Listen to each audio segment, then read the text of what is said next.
El presidente de la Cámara de Diputados, Aldo Cornejo, solicitó a la presidenta de la República, Michelle Bachelet, nombrar un delegado encargado de la reconstrucción de Valparaíso. Según el parlamentario, el proceso de ayuda debe ser responsable para no cometer los mismos errores del pasado. Además, quien sea designado para esta labor debe ser alguien que conozca la ciudad y que pueda realizar las modificaciones del caso. Queremos conversar más sobre este tema. Para eso tomamos contacto con el presidente de la Cámara de Diputados, Aldo Cornejo. ¿Qué tal, diputado? ¿Cómo le va? ¿Cómo está? Muy buenos días, Paula.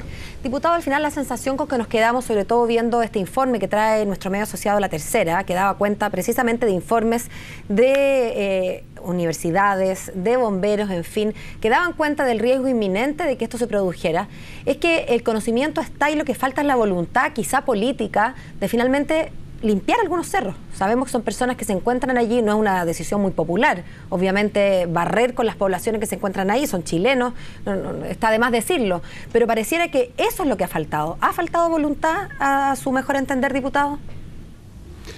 Bueno, yo creo que ha faltado voluntad política de los gobiernos centrales, de todos prácticamente, y no solo del año 90 para adelante. Yo creo que los problemas del Valparaíso se arrastran hace varias décadas, 3, 4 décadas atrás, en que, como lo han dicho muchos y yo coincido con ello, esta ciudad fue definitivamente abandonada por el Estado. Yo he dicho muchas veces y lo vuelvo a repetir que recién el año 93, en el gobierno de Frei Ruiz-Tagle, se comenzó a resolver un problema básico en la ciudad de Valparaíso, que era instalar agua potable y alcantarillado. Parte importante de la parte alta de Valparaíso carecía de esos dos servicios básicos. Yo he escuchado mucho durante estos días algunas informaciones, observaciones, comentarios de muchos técnicos, expertos, que han señalado todo aquello que se debe hacer en una ciudad como Valparaíso, pero aquí han conspirado dos factores fundamentales. El primero que acabo de decir, que ha habido falta de voluntad política para enfrentar los temas de fondo de esta ciudad tan emblemática para el país. Y en segundo lugar, una institucionalidad municipal extraordinariamente débil. No hay que olvidar que el año 2004, no muchos años atrás, esta ciudad prácticamente tuvo una crisis financiera, el municipio, que obligó a tomar medidas de emergencia. El alcalde de la época vendió un conjunto de inmuebles, el estadio Playa Ancha, el Parque Alejo Barrio, el velódromo, un conjunto de inmuebles con el propósito de poder resolver su situación financiera. En consecuencia, sí, dígame. Sí, no, me quedo con lo que usted está explicando estos dos factores, ¿no es verdad? Por una parte, la liviana o ligera institucionalidad. Bueno, si la institucionalidad es débil, no hay mucho que hacer. Pero quiero quedarme con lo otro, con la falta de voluntad política sobre la que usted pone acento, diputado. ¿Cómo es posible que en Chile nadie responda? Yo entiendo que la vida de los 15 porteños que han muerto, ni las casas, ni nada de lo que se ha perdido se va a recuperar encontrando un culpable, y tampoco se trata de andar haciendo casas de brujas, ¿no? Pero también la sensación de que aquí la falta de voluntad política es como falta de ganas nomás, cuando hasta donde uno entiende como ciudadano, la falta de voluntad política debe ser perseguible cuando las consecuencias de esa falta de voluntad son tan tremendas como la que hemos visto. De verdad que no estoy poniendo el acento en una autoridad, en un alcalde, en un exalcalde, en un diputado, en un presidente, pero alguien, ¿cómo no va a haber alguien que se haga responsable? Bueno, mire, que aquí confluye un conjunto de factores. A mí me parece un poquito estéril el ejercicio de andar buscando un responsable, que hay hechos que son objetivos. Primero, usted puede comparar, y es perfectamente posible porque los números no mienten, los niveles de inversión que ha recibido la ciudad en los últimos 30, 40 años. De parte de niveles, estoy hablando de inversión estatal. En segundo lugar, una ciudad en que, por favor, si aquí desde el año, las últimas, permítame hacer una siguiente observación. La población Las Palmas, que está en la parte alta del Cerro Placeres, fue la última que se construyó viviendas sociales en la época del presidente Frei Ruiz-Tagle. Después se construyeron 3.000 viviendas sociales en el primer gobierno de la presidenta Bachelet. Es decir, ha habido falta de preocupación, de priorizar, de invertir en la ciudad del Valparaíso. ¿A usted le parece razonable? Yo viví 2 incendios o 3. ¿Le parece razonable que la parte alta de la ciudad carezca, por ejemplo, de sistemas de agua para enfrentar emergencias de esta naturaleza? Situaciones que se hicieron presentes, no una, en reiteradas oportunidades a la empresa sanitaria de Valparaíso, ESVAL. A mí me tocó presenciar el incendio del Cerro Esperanza, el incendio del Cerro La Cruz, que fue muy grave también, pero mucho menor que este, y los sistemas de grifo no funcionan. Es decir, aquí lo que ha habido de parte de los gobiernos centrales y de las autoridades en general es una falta no solo de voluntad política, sino de comprensión, de entender lo que es la ciudad de Valparaíso. Todo en esta ciudad es más caro. Diputado, y en ese sentido, la solución en la reconstrucción pasa necesariamente porque no todos quienes estaban habitando los cerros van a poder habitar ahí. O sea, pasa por dejar algunas zonas simplemente limpias de población y de asentamientos humanos. Bueno, pero la alternativa, ¿cuál es? ¿Los llevamos dónde a vivir en este momento, cuando no hay una oferta habitacional disponible?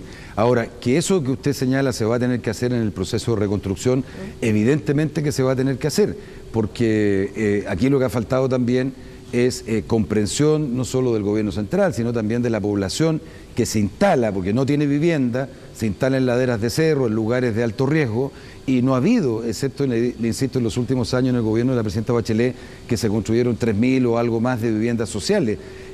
Insisto, aquí hay un conjunto de factores.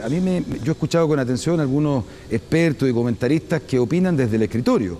Otra cosa es con guitarra. Aquí, por ejemplo, se han producido desgracias personales y también para la ciudad cuando en el invierno los cauces se rebalsan y se producen aluviones porque la gente bota la basura desde los colchones hasta cocinas, muebles, etcétera. Pero también ha habido, insisto, discúlpeme, pero le voy a poner un ejemplo. Sí. En el invierno es muy típico en Valparaíso que se produzcan aluviones y desplazamientos de tierra precisamente por la conformación geográfica.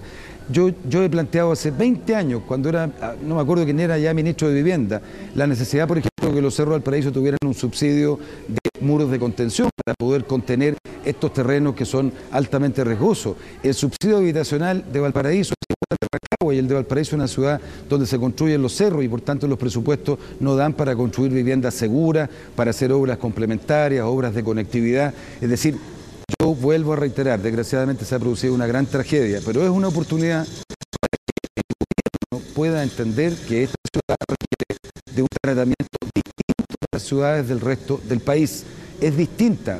El país ha visto por la televisión reiteradamente durante estos días cómo vive la gente, las bombas no pueden llegar a la parte alta porque no hay camino, hay que hacer expropiaciones.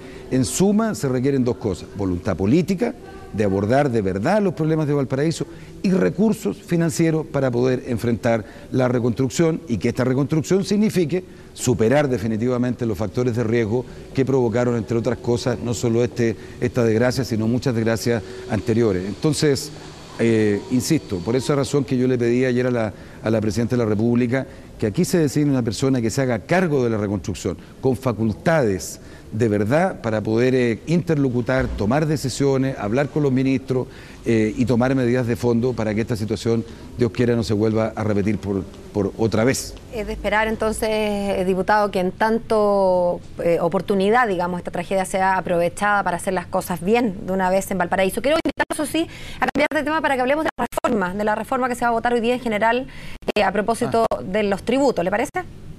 Sí, por favor.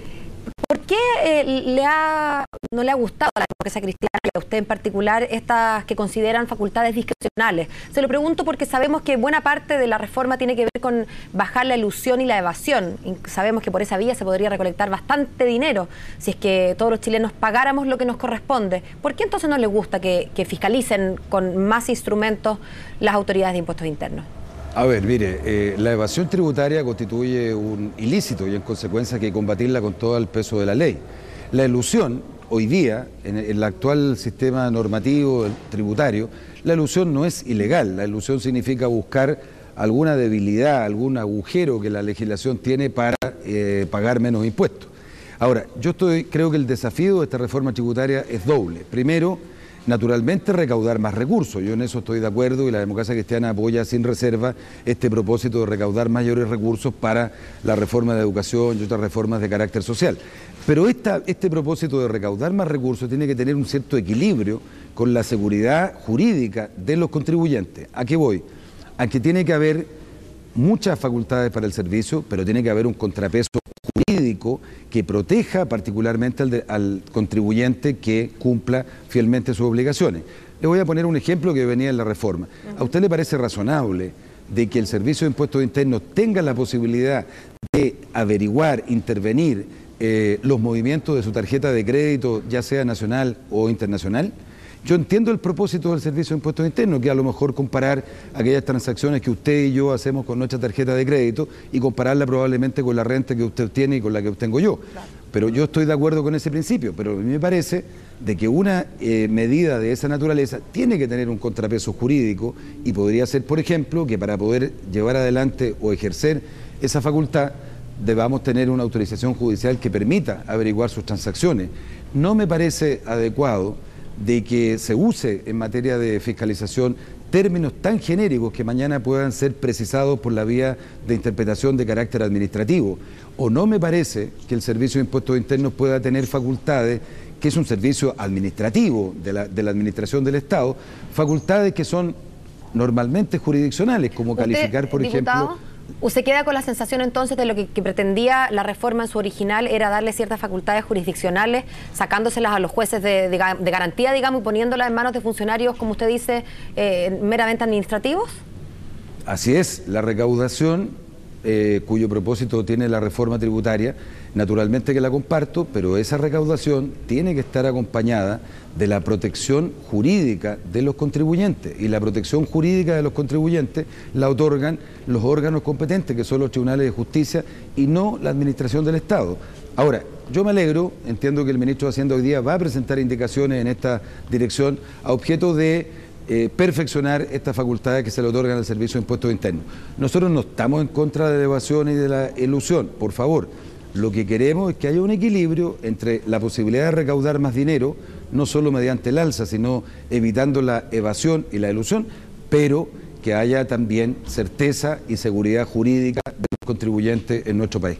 Diputado, queremos agradecerle por haber conversado con Mañana en Directo. Quedamos atentos entonces a la sesión de la tarde donde se vote en general esta iniciativa. Que tenga un buen día. Igualmente, muchas gracias. Buenos días.